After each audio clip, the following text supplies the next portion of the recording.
Bismillahirrahmanirrahim. Assalamualaikum warahmatullahi wabarakatuh. Alhamdulillah. Asbahna wa asbaha mulkulillah. La hawla wa la quwata illa billahil aliyyil azim. Pertama sekali kita mengaturkan syukur yang sedalam-dalamnya. Alhamdulillah pada pagi yang cerah, mudah-mudahan membawa barokah kepada kita semua. Allah mempertemukan kita, wali santri, para asatidz, santriwan dan santriwati, unit, wusto, aliyah dan uliyah. Mudah-mudahan dengan berkumpulnya kita, Allah memberikan rahmat sebanyak-banyaknya. Salawat dan salam kita kirimkan juga kepada baginda Nabi besar Muhammad sallallahu alaihi wasallam. Mudah-mudahan kita bagian daripada pengikutnya yang nanti akan mendapatkan syafaat di padang mahsyar, perlindungan dari teriknya panas matahari. Itu harapan kita yang pertama nanti. Kalau hari kiamat terjadi, manusia dikumpulkan di padang mahsyar, maka anak-anak ini bisa, ibu-ibu bisa mendapatkan syafaat dari Rasulullah sallallahu alaihi wasallam. Pada pagi ini, Bapak, Ibu, asatidz-asatidzah yang kami hormati, santriwan santriwati yang kami sayangi. Pertama, saya sebagai yayasan pimpinan pondok pesantren mengucapkan terima kasih kepada para ustadz dan ustazah yang sudah berjibaku, baik yang di sekolah maupun yang di asrama. Siang malam mereka mendidik, membimbing anak-anak kita. Mudah-mudahan Allah memberikan surga kepada para guru dan para ustaz. Dan juga kami mengucapkan terima kasih kepada wali santri yang sudah menitipkan anaknya untuk belajar di An-Nikmah. Bapak Ibu, jangan lihat anak kita hari ini, nanti kalau pulang ke rumah, sebagaimana kata Ustaz Zen tadi, jangan lihat hasilnya hari ini, tapi lihatlah hasilnya nanti di saat mereka sudah mampu berdiri di atas kakinya. Mereka baru benih yang kita tanam, belum kuat pohonnya, akarnya juga belum kuat. Dan kita pun mungkin dulu semasa usia mereka masih juga ada kelalaian-kelalaian, kekurangan-kekurangan pada diri kita. Lalu hari ini baru kita menyadari apa yang diajarkan oleh orang tua kita, apa yang diajarkan oleh guru-guru ngaji kita. Baru hari ini kita merasakan manfaatnya. Ibadah kita semakin baik karena kita sudah punya anak, karena kita sudah dewasa. Insya Allah mereka ini setelah dewasanya nanti baru merasakan manfaat ilmu yang diberikan di pondok pesantren. Itu yang pertama. Yang kedua, pesan kami, anak-anak ini kita ibaratkan sebagai sebuah pohon. Nah, ini pohonnya lagi kena angin, jadi heboh. Baru ditanam, baru tumbuh 1 tahun, mungkin baru daun, ranting cabang kecil yang tumbuh. Baru tumbuh 3 tahun, mungkin akarnya belum begitu kuat. Lalu setelah 3 tahun, pohon itu kita pindahkan ke tempat yang lain, ke tanaman, ke tanah yang lain. Apa yang sering terjadi? Bisa jadi pohon itu tumbuh dengan bagus, bisa jadi pohon itu tumbuh dengan tidak bagus, bisa jadi tidak tumbuh-tumbuh lagi, karena akarnya tercabut. Jadi saran kami kepada Bapak Ibu, istiqomahlah. Kalau kita bertanam pohon jambu sudah mulai tumbuh dengan bagus, kelihatannya indah, lalu kita pindahkan ke tanah yang lain, maka bisa jadi pohon itu tidak akan tumbuh lagi dengan bagus. Nah, saran kami istiqomahlah. di dalam menuntut ilmu.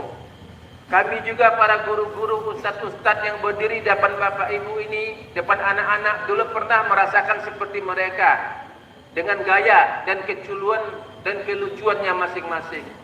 Tapi karena orang tua kami istiqomah, mondok pada satu tempat, dari kelas 1 sampai kelas 6, baru kelihatan hasilnya di kelas 7, baru rasa manfaatnya nanti di kelas 8. Pohon berbuah di tahun ke-7, jambu berbuah di tahun ke-7. Anak kita juga akan membuahkan hasil di tahun ke-7. Jadi istiqomahlah, bersabarlah. Kalau mau dipindahkan juga ke pot yang lain, ke tanaman, ke tanah yang lain, pindahkanlah ke pot yang lebih baik daripada an-nikmah. Pindahkanlah ke tanah yang lebih bagus daripada an-nikmah. Pindahkan ke mana? Pindahkan ke tanah Jawa. Mau masuk ke Gontor silakan, mau masuk ke Temboro silakan, mau masuk ke Mantingan silakan, masuk ke mana pondok pesantren silakan. Kenapa? Semakin jauh dengan kita, tingkat keberhasilannya semakin tinggi. Tapi semakin dekat dengan kita, maka tingkat kegagalannya semakin tinggi. Jadi Bapak Ibu, kalau mau pindahkan, pindahkanlah ke tanam, ke pot yang lebih bagus. Jangan dipindahkan ke pot yang membuat anak kita nanti apa yang dia dapatkan di an-nikmah pindah ke pot yang berbeda pupuknya, berbeda airnya, berbeda nutrisinya, maka dia tidak akan tumbuh dengan baik. Kenapa? Apa yang dia dapat di sini dia tidak dapatkan di sana, apa yang dia dapatkan di sana dia tidak miliki di sini. Akhirnya bagaikan ilalang yang hanya bergerak tapi tidak ada manfaat. Mungkin lebih manfaat lagi ilalang daripada kita. Nah, itu pesan tersembunyi syirat yang saya berikan. Kalau mau pindah, pindahkanlah ke pondok pesantren yang lain. Kemana? Ke tanah Jawa. Banyak keluhan anak-anak, baju hilang, celana hilang, semuanya hilang. Memang kami juga merasakan kehilangan seperti itu dulu. Karena kami belum pandai menjaganya. Lalu ada orang tua yang tidak sabar. Udahlah, di sini banyak kali maling, banyak kali pencuri. Pindah sajalah, sekolah dekat rumah enggak apa-apa.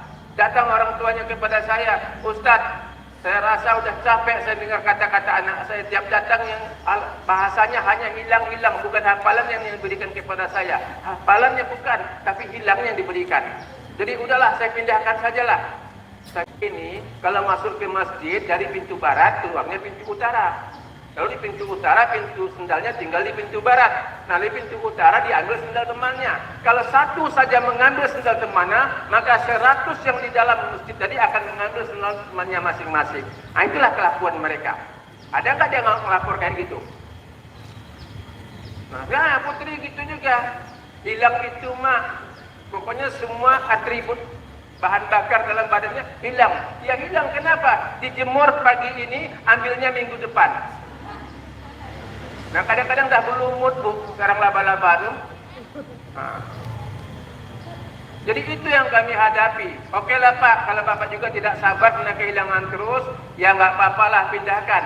Sebulan kemudian ketemu sama saya, Pak nyesal saya pindahkan anak saya. Kenapa? Kalau kemarin laporannya barangnya hilang, ini hilang, itu hilang. Sekarang setelah di rumah uang saya yang hilang.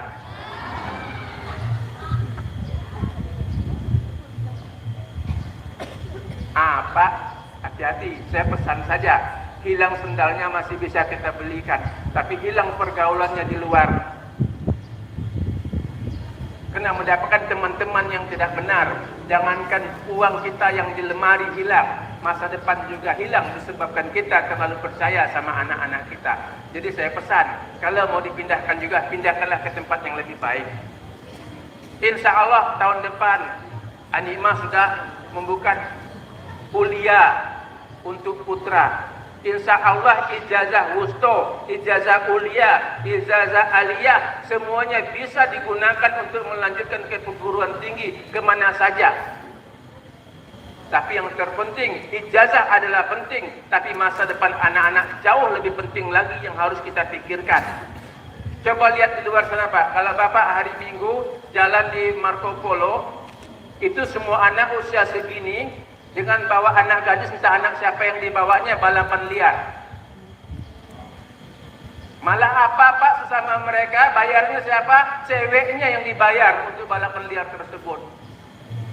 Itu kerusakan di luar. Kalau anak sudah rusak, siapa yang menangis? Anaknya atau orang tuanya? Nah, biarlah dia menangis hari ini, ibu antar ke Jawa sana, antar ke pondok pesantren yang ada di Batam sini, atau tetap bertahan di sini. Biarlah dia menangis, tapi kita dapat pahala. Tapi kalau nanti dia sudah dewasa, ibu menangis gara-gara dia, ibu bapak dapat dosa, mereka juga dapat neraka. Mau tidak? Anak-anak sekalian, sakitlah dahulu. Kami juga pernah merasakan kepahitan dalam pondok pesantren. Mungkin Anda beruntung ke pondok pesantren, orang tua bisa tengok, orang tua bisa berkunjung. Kami tuh tanya sama Ustadz, mana orang kunjung sekali sebulan, mana yang berkunjung sekali setahun. Saya tidak pernah dikunjungi, Ustadz Usman dikunjungi, karena tidak mungkin orang tuanya berkunjung dari Sumatera ke Jawa sana, karena kebetulan tidak mampu. Nah, kalian bersyukurlah, beruntung berada di sini. Jadi Bapak Ibu, itu yang kedua.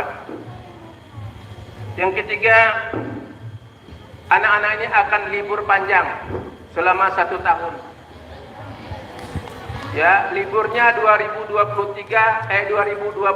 masuknya tanggal 1 2023. Nah, 1 tahun Bu. Jadi tolong jaga. Kenapa? Dalam 1 tahun ini, tahun terakhir ini, banyak sekali maksiat subhat yang berkembang di luar sana. Tolong dijaga. Untuk menjaga anak-anak selama liburan 1 tahun, kami minta Bapak Ibu hindari anak bawa motor atau mobil sendiri ke jalan raya, karena angka kecelakaan meningkat, rumah sakit penuh, kuburan juga sudah penuh. Ya, Ustadz Diki kena musibah tunggal, kecelakaan tunggal, lalu sampai hari ini koma, tidak ada satupun rumah sakit yang bisa dirujuk. ICU penuh, penuh, semua rumah sakit penuh. Saya pun heran, semakin banyak rumah sakit, semakin banyak pula orang sakit. Apa memang sakit itu dibuat? Kuasa dibuat. Makanya Bapak Ibu hindari penyakit. Anak-anak hindari penyakit. Jangan bawa motor sendiri, jangan bawa mobil sendiri. Oh enggak apa-apa, kan mobil bapakku, motor bapakku. Memang urusanmu apa? Jangan nyawamu. Ya, enggak usah. Orang tua sedih. Ini kemarin sudah terjadi juga kan di teman kalian, bawa motor, kena musibah, selesai, akhirnya pindah ke Sungai Panas mondoknya. Nah, jangan pindah mondok, tetap sajalah di Anima. Kenapa bawa motor? Yang tidak salah, tiang ditabraknya. Nah, kan nggak dapat manfaatnya. Jadi Bapak Ibu tolong dijaga anak-anaknya untuk tidak membawa kendaraan, karena angka kecelakaan di Kota Batam meningkat tinggi. Ya, kalau enggak disenggol-nyenggol, enggak tuh ban lori yang memecahkan kepala kita. Kemudian yang ketiga, selama di rumah anak main HP dipantau. Nah, Bu, ini bioskop. Tidak ada yang nggak bisa dilihat. Bapak Ibu tak lihat, dia dah lihat. Minta saya dipantau. Jadi perhatikan, kalau sudah jam 10 malam ambil HP-nya. Jangan dibiarkan HP masuk kamar. Kami sudah membina anak ibu bapak 1 tahun, 2 tahun, 3 tahun, 1 semester, hilang gara-gara nonton HP 1 malam. Nah, besok kami harus perbaiki lagi. Anak masalah, kami disalahkan. Kami bayar mahal-mahal pondok pesantren, tapi kok hasilnya kayak gini. Iya, hasilnya kayak gini, gara-gara HP yang Bapak Ibu pinjamkan di rumah gitu.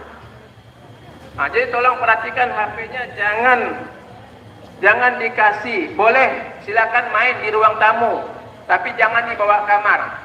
Sebab kadang-kadang tak mau kita tengok, dia muncul, tengoklah aku. Jangankan anak-anak, bapak-bapak pun lewat dan tengok juga. Nah, baik. Kemudian karena ini masuk tahun baru, Jangan ikut perayaan tahun baru. Pada malam tahun baru, jangan ucapkan selamat Natal, karena itu merusak akidah dan tauhid kita. Jadi jangan mentang-mentang kamu bertetangga, temanmu baik, lalu selamat Natal ya, haleluya, haleluya, haleluya. Akidah kamu sudah berubah, tauhid kamu sudah berubah, kamu sudah, ya, jangan ya. Nah, jangan. Jadi kita minta, atau Bapak Ibu, kena tanggal 1 itu tahun baru rame-rame di luar sana, bagaimana kalau tanggal 30 anak dipulangkan lagi? Setuju tidak? Atau sepakat tidak ada yang gimana? Saya minta Bapak Ibu, pas malam tahun baru tidak ada anaknya yang keluar rumah. Siap Bu? Siap Pak? Ya, insya Allah saya minta tidak ada yang keluar rumah. Ya. Kemudian, ya, pulang telah ke pondok tepat waktu. Tanggal 1 Januari sudah di pondok. Karena pas awal bulan. Nah, Pak ya, kena pas awal bulan sekalian ngantar anaknya, sekalian ngantar bulanannya. Biar sama bisa menjalankan tugas masing-masing. Para ustadz bisa menjalankan tugasnya karena haknya sudah dia dapatkan. Para anak-anak juga bisa menjalankan tugasnya, kewajibannya dia bisa kerjakan. Para orang tua juga menjalankan tugasnya, memenuhi hak dan kewajiban anaknya di pondok pesantren. Saran saya, janganlah menunggakkan pembayaran sampai berbulan-bulan atau sampai bertahun-tahun. Ini akan mengakibatkan nanti pas ujian semester kita tertekan perasaan. Bapak Ibu tertekan perasaan, bagian keuangan tertekan perasaan, karena sama-sama harus dijalankan tugas tersebut. Jadi kita minta aktifkanlah setiap bulan hak dan kewajiban kita. Apabila memang kita ada kendala keuangan, bicarakan dengan bagian keuangan, jangan didiamkan. Kenapa? Bagian keuangan tidak tahu bagaimana keadaan keuangan kita. Tapi kalau kita beritahu, insya Allah mereka tahu bagaimana cara menerimanya. Kemudian yang terakhir, jangan bawa HP ke pondok. Saya minta Bapak Ibu, jangan kasih kesempatan anak-anaknya setelah liburan bawa HP ke pondok pesantren.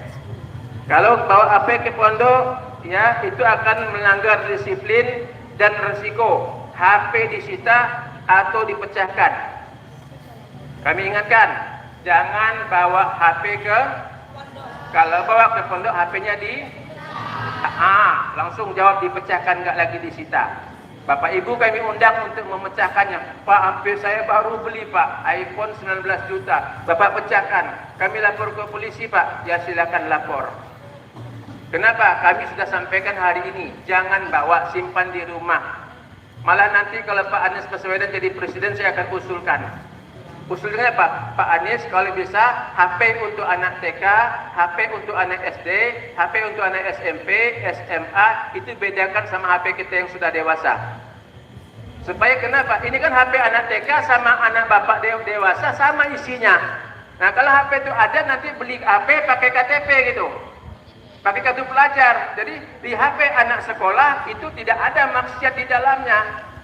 Yang ada adalah pendidikan. Nah gitu. Atau saya jadi presiden nanti, ya. Oke. Kenapa? Artis dibayar mahal. Artis dibayar mahal untuk merusak moral anak kita. Beli HP mahal sanggup, walaupun HP akan merusak masa depan anak kita. Nah tuh. Artis dibayar mahal untuk merusak akidah moral anak kita. Beli HP mahal sanggup untuk merusak masa depan anak kita.